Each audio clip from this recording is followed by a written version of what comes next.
Good morning, guys. Welcome to my Vesperisms Insta-Live. It's Tuesday, it's 8 a.m.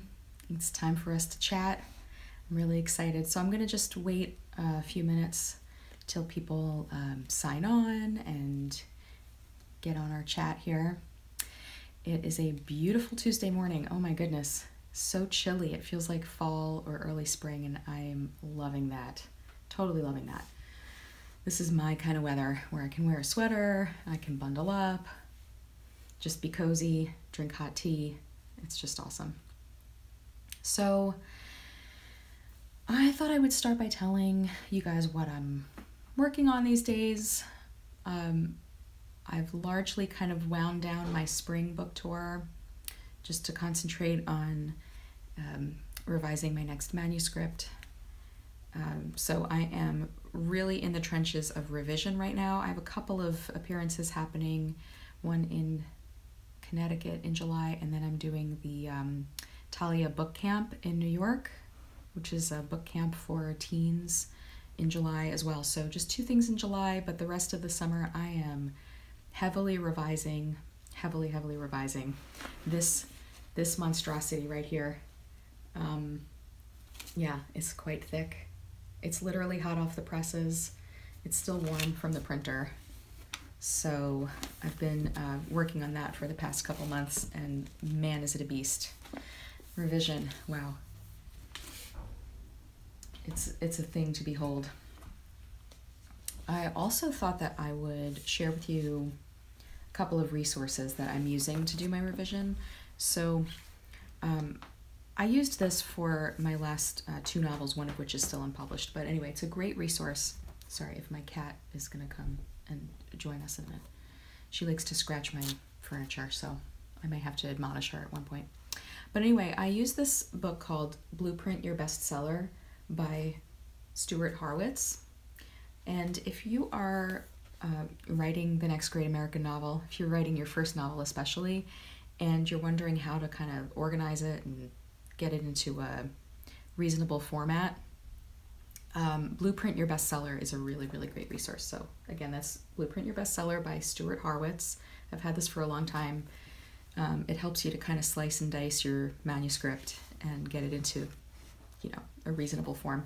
The other one I use is called the Plot Whisperer Workbook, and it's got a lot of really great worksheets and stuff for excuse my bookmark, for doing like plot arcs and things like that, and taking your characters, going deeper with your characters and having character-driven plots. So those have been 2 really great resources for me over the years that I've been writing, which I'm still fairly new to writing. All of you writers will probably hate me for that because you've been working so long on your writing, and I also hate when people just kind of step into something that I've been doing for a long time and are, rolling with it. So forgive me for my lack of an English degree, but I guess this is what I do now. So, and just a reminder that this is the book that just came out this year, What the Night Sings. It's a post-Holocaust story of 2 teenagers who meet on the day of their liberation. So hi to you who are joining. So as always with these Insta-Lives, what I'm going to start with is a little profile of one of the characters from What the Night Sings. And today we're going to talk about Lev. So those of you who have read the book, Lev is the sort of co-protagonist with Goethe Rausch. And I wanted to just tell you a little bit about him. So his full name is Lev Goldszmyt, and I love Lev. I was talking with Matthew Winner on the Children's Book Podcast about Lev, and we just both were kind of gushing about him because I have a really soft spot in my heart for this guy. And I think it's partly because I had some really bad men in my life growing up, but I also had some really good men. And there are both kinds. There are really, really good men out there in the world, and I'm married to one, so that's nice. And as Lev introduced himself to me, I realized that he was one of the good ones.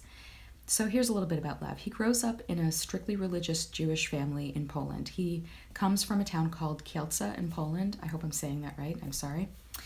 Oh, good. You heard me on the podcast. Thank you. So Lev has a lot of siblings in a pretty middle-class house in Kielce. Kielce had, right before the war, about 18,000 Jews living in the town. And when the Nazis took over Poland, they formed a ghetto in Kielce and increased the population into a ghetto that contained about 25,000 Jews. And so in the book, Lev talks about his experience of being compressed into a ghetto. So of those 25,000 Jews in the ghetto, 21,000 were sent to Treblinka in 1942. And after the war, in 1945-46, only about 200 returned of that 25,000. And in July 4th, 1946, there was a pogrom against the Jewish population. This tiny Jewish population in Kielce, and of the 200 approximately that were living there, 42 were killed and 40 injured. And this ushered a pretty mass exodus of remaining Jews from Poland. Not all, obviously, but it increased a wave of emigration.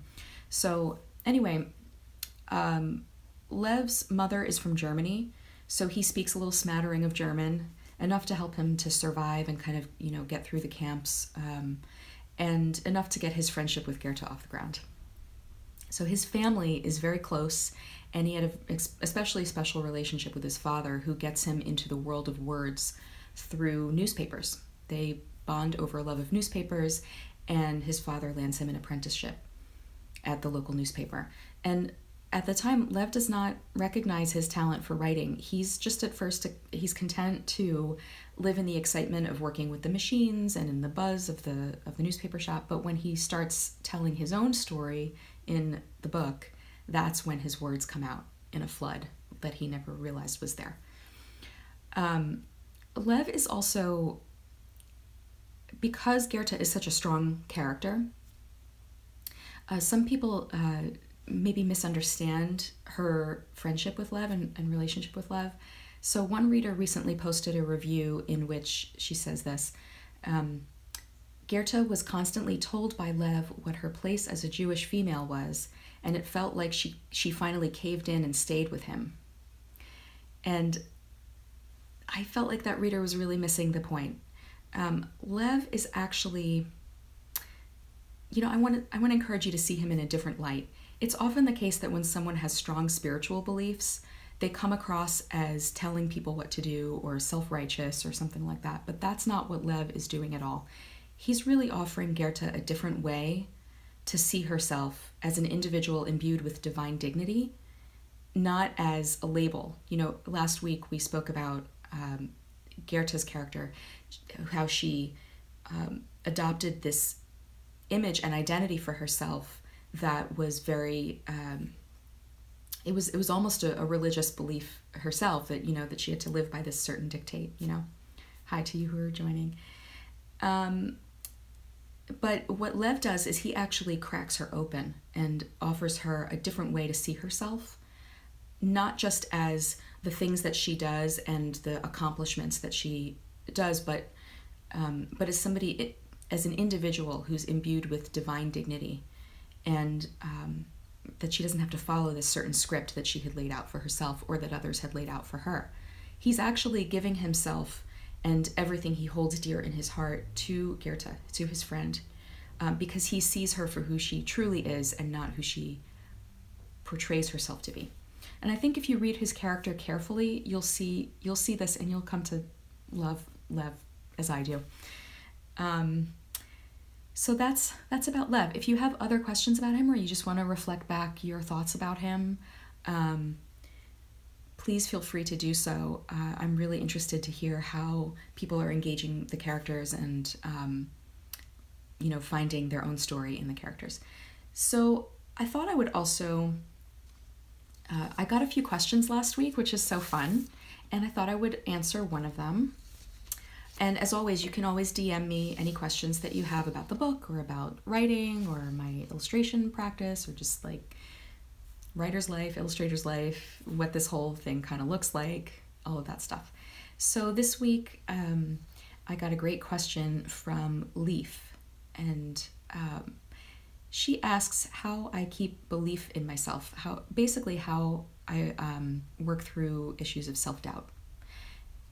She asked also for a tour of my studio, which I'm not ready to give right now. It's kind of in disarray because I'm not illustrating. I'm revising right now, and I'm not heavily illustrating. I don't feel like there's much to look at. It's really just big manuscripts like this, big piles of paper, and resource books and things like that. But I will give you a tour of my studio soon. I promise I'll clean it up. So how do I keep belief in myself and avoid self-doubt? First of all, self-doubt as an artist is par for the course. It's difficult, if not impossible, to avoid completely. And I would say it doesn't matter how famous you are, you're always going to struggle with self-doubt because there's so much pressure to create something new, something original. So last week I gave a workshop at the New Jersey Society for Children's Book Writers and Illustrators conference. And it was about finding your own individual voice. But we were talking about, this misconception that everything you do has to be new and different and better and original and all of this stuff. And I kind of disabused, the attendees of that misperception that actually there is nothing new under the sun. This is a line from the Bible. There's nothing new under the sun. And it's really true. The only thing that you can do is be as true to your own vision as possible. And so in creation, that's the thing. It's just getting to know yourself better and better and getting to the what's in your mind to match up with what's coming out on the page, whether that's visual or words or dance or music or whatever. And I've had a hand in all of those things. So I understand the topic of self-doubt in a lot of different media. But I also think that there are a few things that maybe I have a little bit of an advantage of in this area. One of them is that if any of you work with the Enneagram, I'm an 8 on the Enneagram. And 8s are kind of about survival, plowing ahead, getting it done, shutting off the emotions, plowing through, and just doing the needful thing. And so I think personality-wise, I am wired a little bit at an advantage in that way. Being an 8 can also have its disadvantages, but in this way, it's helpful. And so when I have a job to do, I don't really think an awful lot at the time about whether it's working or not. I just am about getting it done. And afterwards, I'll go back and I'll, kind of see the things that are working and I'll change things, but I get in a sort of very methodical, logical mindset when I'm working. Where that is a detriment to me is that I will often have ideas that will make me strive. So, being a freelancer is really complicated. It's not just about the work you're creating, it's also about the bills you're paying and your own self-perception as someone who's successful and things like that.